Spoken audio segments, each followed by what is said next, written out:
अस्सलाम वालेकुम नाजरीन, आप देख रहे हैं सरेरा और मैं हूं आपका होस्ट मोहम्मद अफजल। आज हम जिस मामले में खड़े हैं, आप भी परेशान होंगे कि मैं इस वक्त नाला बांध के ऊपर क्यों खड़ा हूं। तो नाला बांध के ऊपर मैं इसलिए खड़ा हूं कि गुज़िश्ता जो दिन गुजरे हैं, इन्हीं दिनों के अंदर 3 वाकयात रूनुमा हो चुके हैं, जिसमें 3 अफराद जो हैं वो इस नाला बांध की नज़र हो गए। इसके साथ साथ बहुत दिलखराश वाकया तत्तापानी थाथी के मुकाम पर पेश आया, जिसमें 2 खवातीन जो हैं वो इसी तरह मानसून के दौरान जो है वो नाला चढ़ा हुआ था। रोजमर्रा का काम था उनका वहां से गुजर के जाना। तो जब वो मानसून के बाद जब नाला ऊपर आया, पानी के बहाव में तेजी आई, तो वो वहां से गुजरी तो वो पानी की नजर हो गई। ये सब क्यों हो रहा है और इसकी वजह क्या है? आज हमने सोचा कि हम ये वीडियो जो है वो नाले बांध के ऊपर चल के बनाते हैं, और क्योंकि बचपन हमने भी इसी नाले के ऊपर गुजारा है, तो देखने की कोशिश करते हैं कि आया जो बाहर से जो मजदूर तबका यहाँ पे आता है वो क्यों कर डूबता है, उनकी क्या गलतफहमियां हैं, और इसके साथ साथ हम इंतजामिया के बारे में बात करेंगे। तो पहले हम ये जान लेते हैं कि यहाँ पे आने वाले लोग जो हैं वो डूबते किस तरह से हैं, वो क्या सोचकर इस पानी में उतरते हैं और उसके बाद वो डूब कैसे जाते हैं। तो चलिए मेरे साथ, आपको दिखाते हैं कि बात क्या है। ये 92 न्यूज़ के कैमरेमैन हैं, तैराकी अच्छे तरीके से जानते हैं। इनको मैं पानी के अंदर उतारा है सिर्फ ये जानने के लिए कि आपको पानी की हकीकत दिखा सकूं कि क्या होती क्या है। ये देखें, इनके घुटनों तक पानी आ रहा है। ये जैसा जैसा आगे चलते जाएंगे, होता यह है कि जब यहाँ पे लोग आते हैं बाहर से तो वो सोचते हैं, ये देखें, अब ये देखें इनकी पानी कमर तक आ गया चलते चलते ही। ऐसे ही ये देखें, ये चीज दिखाना की कोशिश कर रहा था कि जैसा ही आप अगला कदम ऊपर रखते हैं तो नीचे से उसकी गहराई ज्यादा हो जाती है। लोग ये सोचते हैं कि जैसा शुरुआत में है पानी ये वैसा ही है। ये देखें, चंद चंद कदम के फासले के ऊपर जो पानी इनके घुटनों तक था वो अब इनकी गर्दन तक आ गया है। अब ये तैराकी जानते हैं इसलिए इन्होंने तैरना शुरू कर दिया। अगर कोई तैराकी ना जानता हो तो वो यूं बह जाता है। ये वीडियो मैंने सिर्फ इसलिए इसको, ये देखें, ये है पानी की गहराई यहाँ पे। अब ये अंदाजा करें कि ये कम व बेश 6 फुट का कद है इसका, लेकिन अब ये पानी इसके कद से ऊपर हो गया है।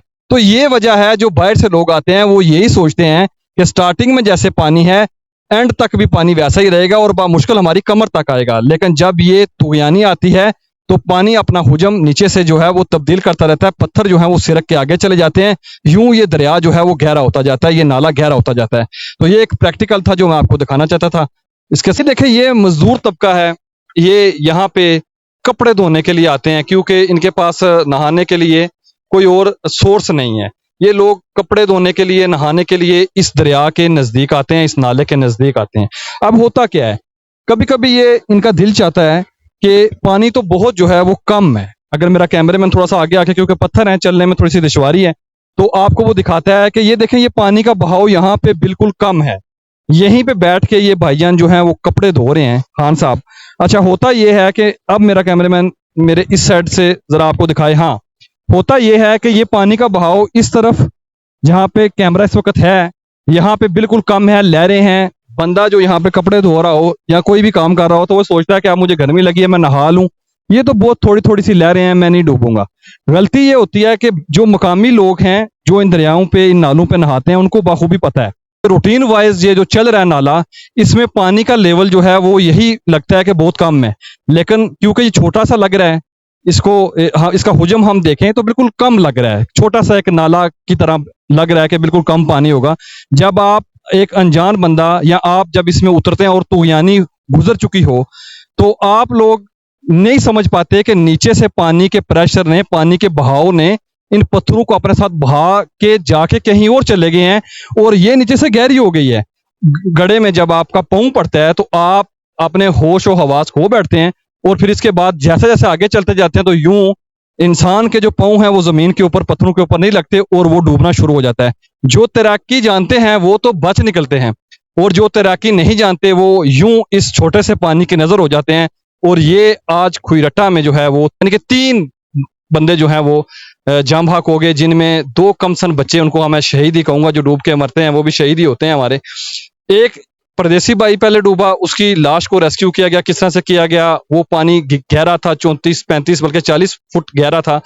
सरदार मुश्ताक जो असिस्टेंट कमिश्नर हैं खुईरट्टा के, उन्होंने उस दिन बड़ी तागोदो की वहां पे वो स्टिल उन्होंने ड्यूटी दी। हब्स का ये महीना है और शदीद पसीने और शदीद धूप के अंदर उन्होंने अपनी ड्यूटी सार अंजाम दी। उनके साथ प्रेस क्लब के सदर अजहर मलिक और उनकी टीम भी वहां पे मौजूद थी जिन्होंने ये ड्यूटी दी और आंखों से ये हाल भी देखा और कैमरे से लाइव लोगों को वो आपने।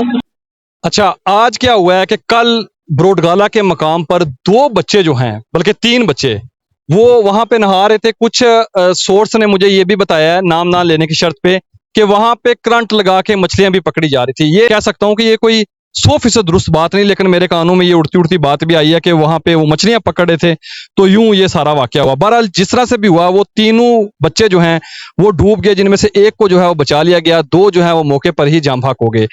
तो आज असिस्टेंट कमिश्नर सरदार मुश्ताक साहब ने दफा 144 का नफाज किया है। तहसील भर के नदी नालों के ऊपर उन्होंने दफा लगा दिया और उसमें बीच में यह भी लिखा हुआ है कि अगर कोई मकामी लोग देख रहा है तो वो थाने में इत्तला करे। मैं जब इस नाला बांध की तरफ आया हूं तो अभी, क्योंकि मैं यहाँ पे आया हूं, तो वो खान जो यहाँ पे नहा रहे थे परदेसी भाई, वो मुझे देखकर चले गए हैं। वो समझे कि शायद हमारी वीडियो बन जाएगी। खैर, इब्तदाई मरहले में आपने देखा है वो यहाँ बैठे हुए थे, कपड़े भी धो रहे थे, लेकिन अब वो छोड़ के चले गए हैं। तो वो नहा रहे थे यहाँ पे और दाएं बाएं जा रहे थे। जब मैं आया हूँ तो मुझे देख के, फिर मेरा कैमरा देखे वो जल्दी जल्दी बाहर निकल गए।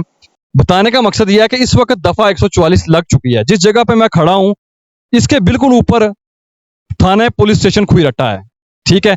और इस पुल के ऊपर एक पुलिस वाले की ड्यूटी भी है, यहाँ पे वो मौजूद है। वीडियो हमने आते हुए उसकी बनाई है, फुटेज मैंने ली है। उस फुटेज के अंदर आप देख सकते हैं कि वो अपने मोबाइल के साथ मसरूफ है।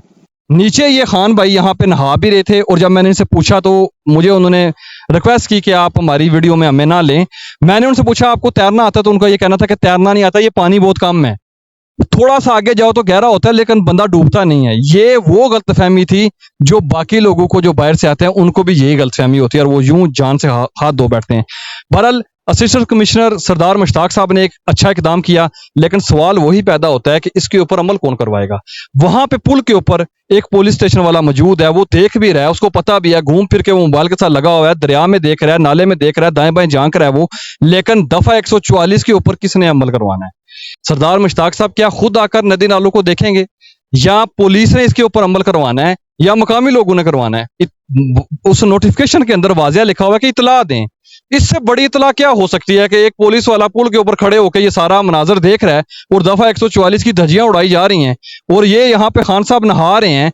आप कम अज कम उनको आकर नीचे ये तो कह सकते हो ना कि आप नहाओ नहीं, जो जरूरत जिंदगी की चीजें हैं वो आप कर लो, यहाँ पे आप कपड़े धोने आए हो वो धो लो, लेकिन पानी में ना नहाओ, इसके ऊपर पाबंदी है। जब वो मुलाजम ये इनको कह देता तो ये जाके अपने कमरे में 10 बंदूक और भी बता देते, यूं ये बात पता चल जाती और मुझे यहाँ पे ना आना पड़ता। बात यह है कि मैं 3 चक्कर मैंने लगाया यहाँ पे, तीनों मरतबा मैंने यहाँ पे बंदे देखे हैं, तो फिर मैंने उतरा गर्मी में, मैंने कहा दरिया में चल के ये देखते हैं कि क्या हो क्या रहा है। तो इसके ऊपर भी अमल करवाया जाए, ना कि सिर्फ नोटिफिकेशन की हद तक आप नोटिफिकेशन जारी करवा के अपनी जान छुड़वा लें, शहरियों की जानब से मुतमिन हो जाएं, फेसबुक के ऊपर ये पोस्टर लग गई और बस अपना फर्ज हमने पूरा कर लिया। ऐसे नहीं है, हमें फील्ड में जाके भी देखना है कि इसके ऊपर अमल हो रहा है या कि नहीं हो रहा, ताकि इस तरह के जो वाकयात हैं मजीद रूनुमा ना हो। इसके साथ साथ मैं एक और चीज आपको बता दूं कि महकमा वाइल्ड लाइफ की जानब से मुतअद्दिद बार जो है वो थाना पुलिस खुईरट्टा के अंदर जो उनका गार्ड है जिशान, उसने मुतअद्दिद बार जाकर दरख्वास्त दी हैं और बताया है कि यहाँ पे गैर कानूनी शिकार हो रहा है मछलियों का, यहाँ पे कांटे के साथ मछली पकड़ी जाती है, करंट लगाया जा रहा है, बारूद मारा जा रहा है, जहर फेंका जा रहा है। जहर की 2 से 3 बार वायलेशन हो चुकी है, जिसका भरपूर तरीके से उन्होंने बताया। छोटी छोटी मछलियां, मैं आपको ये बताऊं कि नायाब नस्ल की मछली है माशिर, वो माशिर मछली जो है वो पुंछ रिवर से माइग्रेट करती है 2 नालों की जानब, जिसमें नाला बान और एक रंगड़ नाला आता है, जिसकी जानब वो जो है ना माइग्रेट करती है और वहां पे अपनी अफजाइश नस्ल करती है। लेकिन यहाँ पे उसकी जो नस्ल कुशी है वो हो रही है यहाँ पे कि किसी जानब से इकदाम नहीं किए जा रहे। मैं आपको एक और नोटिफिकेशन दिखाता हूँ, इसके साथ आपकी स्क्रीन पे चल रहा होगा, आप देखिए।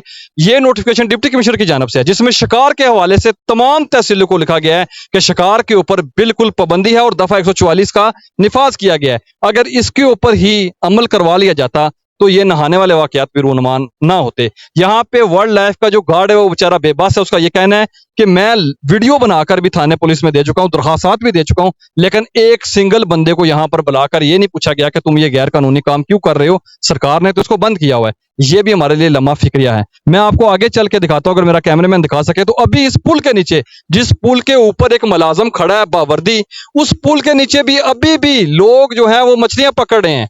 और अभी ये लड़के, जब ज्यादा इनको गर्मी लगेगी तो यही लोग उठ के नालों में छलांगे भी लगाएंगे, और इसमें भी कम सन बच्चे शामिल हैं। मैं कोशिश करूंगा मजीद करीब जाके आपको ये फुटेज बनाकर दिखाऊं कि ये लोग जो मछलियां पकड़े हैं क्या कर रहे हैं। तो मैं ये चाहता हूं कि जो नोटिफिकेशन आपने जारी किया है, हम ये चाहते हैं कि हम वो देखने आए कि उसके ऊपर अमल हो रहा है या नहीं हो रहा। तो माजरत के साथ, जो नोटिफिकेशन आपने जारी किया है वो आपके खुईरट्टा थाने के थोड़े से फासले के ऊपर उसकी धज्जियां उड़ा दी गई हैं, और चंद गज कह सकते हैं आप का मुलाजम, पुलिस थाना खुरट्टा का मुलाजम यहां पे खड़ा सब कुछ देख रहा है, लेकिन कुछ भी उसने कोई कार्रवाई नहीं की, बल्कि उल्टा मुझसे उलझ पड़ा कि मेरी फुटेज बिना पूछे मुझसे क्यों बनाई, आप क्यों फुटेज मेरी बना रहे हैं। और इस तरह की धमकियां उसने मुझे दी कि मैं आपको देख लूंगा, मैं ये कर दूंगा, मैं वो कर दूंगा। लेकिन जो उसका असल काम है, जिस मकसद के लिए उसको वहां पे रखा गया है, वो उसने बिल्कुल भी नहीं किया। और हमें ये मजबूरी के तहत ये कहना पड़ रहा है कि दफा 144 का नफाज जो है वो सिर्फ एक नोटिफिकेशन की हद तक महदूद है। आपकी जिम्मेदारी बनती है अपने बच्चों के ऊपर नजर रखें, वो नदी नालों में ना जाएं, क्योंकि इंतजामिया ने अपना फर्ज आज पूरा कर दिया है, और इसके साथ ही अब उनके ऊपर कोई जिम्मेदारी आयद नहीं होती। अपना और अपने बच्चों का ख्याल रखिएगा। मेरी और मेरे कैमरेमैन की ये छोटी सी कोशिश थी कि हम आपको हकीकत से आगाह कर सकें कि दफा 144 की हकीकत जो है वो असल में क्या है। मुझे इजाजत दीजिए। अल्लाह हाफिज।